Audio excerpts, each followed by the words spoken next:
Which of these two sentences is correct? Number one, the high price surprised us. Number two, the price seemed high. Which of these two sentences do you think is the correct one? This will be the topic of today's lesson. Hello everyone and welcome to a new episode on your channel Pure English. Well, as a matter of fact, many adjectives in English, and that's the majority of adjectives in English, can be placed either before the noun they describe or after the verb in the sentence, which means that the majority of adjectives in English can be placed in either position in the sentence. And the adjective high, which was used in the two examples I mentioned at the beginning, is one of those adjectives, which means that you can place it either before the noun it describes or after the verb of the sentence. And this means that both sentences I gave you at the beginning of the session were correct. Both of them were right. When we said the high price surprised us, high as an adjective in this sentence is placed before the noun it describes, which is price, and the sentence is correct. The high price surprised us. In the second sentence we said the price seemed high. As you can see, the adjective high is coming after the verb, which is seemed. However, the sentence is still correct. The price seemed high. So high is one of the majority of adjectives in English which can be placed either before the noun they describe or after the verb of the sentence. However, some adjectives in English cannot be used before the noun they describe, which means that they must come after the verb. Some examples of those are the adjectives which begin with the prefix a, which is the letter a. For example, adjectives like afraid, alone, ashamed, asleep, aware. All of these all of these adjectives begin with the prefix a, and they cannot be used before the noun they describe. They must be used after the verb. I'll give you examples shortly. Another category of adjectives which cannot be placed before the noun and they must be used after the verb are adjectives which describe health and feelings. Adjectives like fine, ill, well, which is the opposite of ill, glad, upset. All of these are adjectives which describe health and feelings, and they cannot be used before the noun they describe, but they must be placed after the verb. Let me give you some examples. She felt completely alone in the big city. So alone is one of those adjectives beginning with the prefix a. We cannot say the alone woman felt lonely in the big city. You cannot use alone before the noun, which is woman or girl. But the correct sentence says she felt completely alone. Felt is the verb followed by the adjective alone. So we must use the adjective after the verb. Another example. When I got home, everyone was asleep.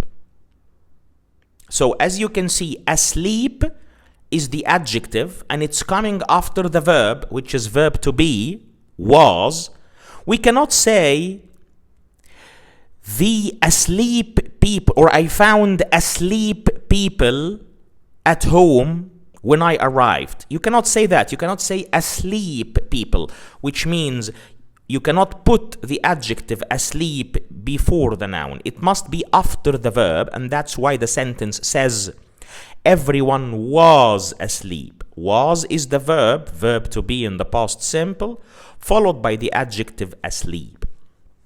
Another example. We are glad you could join us for dinner. We cannot say, for example, the glad people expressed their happiness. You cannot say the glad people, because glad cannot be placed before the noun it describes. We say instead, we are glad you could join us for dinner, which means that we are putting the adjective glad after the verb, in this case verb to be. We are glad. Are is the present simple form, or one of the present simple forms of verb to be. They seemed upset upon hearing the news. We cannot say the upset group felt sad. You cannot say the upset group. You cannot put upset before the noun, which is group. But you say instead, the group seemed upset. So you put the adjective upset after the verb, which is seemed. Some of the adjectives beginning with the prefix a have equivalents or synonyms, which means other adjectives with the same meaning. And these equivalents or these synonyms can be used before the noun or after the verb. For example, alive, only used after verbs. Its synonym, which can be used in both positions, is living. Afraid, frightened. Alike, similar. Alone, lone. Asleep, sleeping. All of the adjectives I mentioned now, which are beginning with a, cannot be placed before the noun they describe, and they must be placed after the verb. Whereas their equivalents, living, frightened, similar, lone, and sleeping, those can be used anywhere, either before the noun or after the verb. Let me give you some examples on those synonyms. She is a living legend in the world of jazz. Living, legend. So, legend is the noun, living is placed before it. You cannot say, she is an alive legend. Wrong, not correct. The frightened kitten hid under the couch. Frightened, kitten. Kitten is the noun, and frightened is used immediately before it. You cannot say the afraid kitten hid under the couch. Another example. We didn't want to wake the sleeping baby. Sleeping baby. You can use sleeping before the noun baby, but you cannot say we didn't want to wake the asleep baby. That's wrong. You cannot say the asleep baby. You can say the sleeping baby instead. There are a few exceptions to this rule, however. For example, we have two expressions in English. One of them is called ill health. For example, he has been suffering from ill health for years. Ill is one of those adjectives that we said cannot be used before the noun they describe. However, in this particular expression, we can use it before the noun it describes. So you can say he has been suffering from ill health over the past couple of years or 4 years. So ill is describing the noun health and is coming after it, is coming before it immediately. Another example, I have an upset stomach, which means I have a stomach ache. My stomach feels uncomfortable.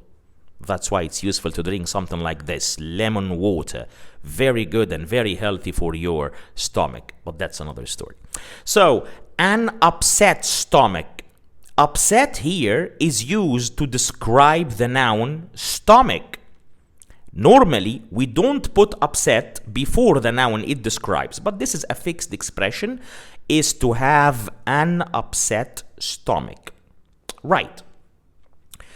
So, the two positions we have been talking about so far for adjectives is for the adjective either to come before the noun it describes or after the verb. But there is a third possible position in which we can put the adjective in the sentence. And this is immediately after the noun. So you have the noun that you want to describe with that adjective. And then immediately after the noun, you place the adjective that describes it. Usually, in this case, the adjective is followed either by a to infinitive, which is a full infinitive, or is followed by a preposition. Let me give you a couple of examples to highlight this rule. The speech was I'll give you the example again. It was a speech intended to appeal to business people. So, intended is the adjective, and it's used after the noun it describes, which is speech. And it's followed by a to infinitive, which is to appeal. Let me say the example again. It was a speech intended to appeal to business people. So we have the noun, speech, followed by the adjective immediately, intended, which is followed by a to infinitive, in this case, to appeal. Another example. He is a manager capable of making difficult decisions. Manager is the noun, capable is the adjective, of is the preposition. So, the rule is applied here. Let me say the example one more time. He is a manager capable of making difficult decisions. So the noun came first, followed by an adjective describing it, which is followed by a preposition. In our case here is of. Some adjectives, however, in English, especially those adjectives which are used for emphasis to strengthen the meaning, these adjectives are never used after the verb, and they are mostly used before the noun they describe. I'm talking here about emphasis adjectives, adjectives which are used to emphasize the meaning. Adjectives like complete, total, utter, absolute, sheer. Sheer is an adjective which means total or complete, just like utter. All of these adjectives are similar to their meanings a lot. For example, I felt a complete fool. So complete is coming before the noun it describes, which is fool. Another example. It was a total failure. Total is the emphasizing adjective or the emphasis adjective. It's coming before the noun it describes, which is failure. It was a total failure. So these adjectives which are used for emphasis are very rarely, very seldom used after the verb, and most probably, in most cases, we place them before the noun they describe. The last point I want to make in today's lesson is that there are some adjectives in English which can be placed either before the noun they describe or after the verb of the sentence, but the meaning in the two positions will change. So these adjectives have a certain meaning when they are used before the noun they describe, and their meaning changes when they are used after the verb. For example, an adjective like present. Let's have two examples for it and see how the meaning changes.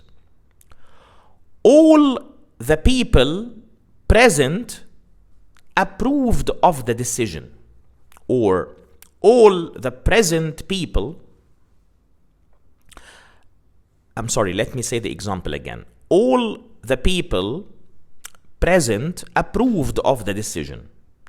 So present here is coming after the noun it describes, which is people. However, it has a meaning that's different from the meaning it has in the following sentence, which is, I was asked for my present address. Here, present is coming before the noun, which is address. In the first example, all the people present, present means attending. But in the second example, I was asked for my present address. Here, present means current. So when present comes before the noun it describes, it means current, happening right now. But when it comes after the noun it describes, it means attending or existing in a certain event or place. Another example of adjectives that follow the same rule is the adjective opposite. Example, they live on opposite sides of the river, which means that they are living across from each other. They are opposite to each other. The other example or the other sentence says, his opinion is opposite to everything she believes. Here, opposite is coming after the noun, which is opinion.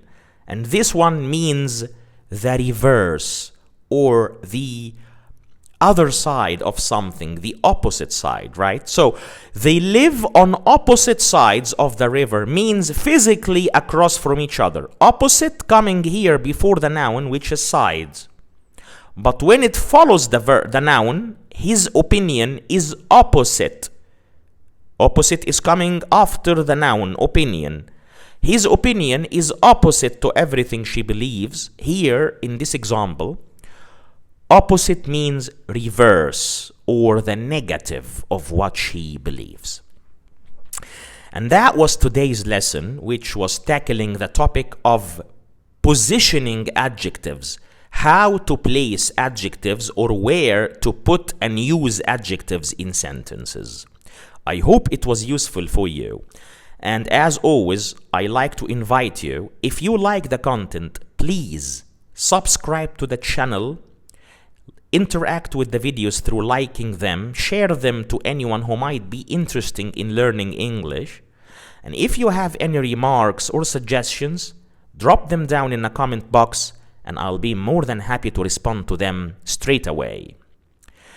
Thank you very much for your attentive listening and stay tuned for our upcoming lessons. Enjoy the rest of your day, my friends, and goodbye for now.